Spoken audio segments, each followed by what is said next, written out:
కోసం చెప్తున్నాడు. కాబట్టి మనం ఈ లోకంలో జీవించాలి కానీ లోకం మనలోకి రాకూడదు. ఇంకా ఏమంటున్నాడు, పరిశుద్ధంగా మనం జీవిస్తే ఏంటి లాభం అంటే బండ మీద కట్టిన గృహంలాగా ఉంటాం. ఎలా ఉంటామమ్మా? బండ మీద కట్టిన గృహం.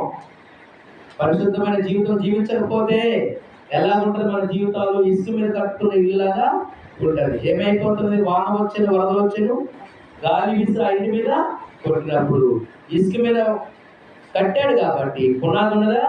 లేదు, ఈజీగా పడిపోయింది. కానీ పరిశుద్ధంగా జీవించిన వాడు, వాక్యానుసారంగా జీవించిన వాడు, వాడి గృహం బండ మీద కట్టబడి ఉన్నది.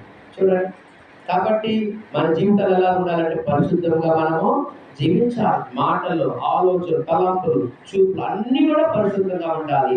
దేవుని భయంలో మనము ఉండాలి. యోసేపు అలాగా జీవించాడు. కాబట్టి యోసేపు దేవుడు ఎంతగా ఆశీర్వదించాడు.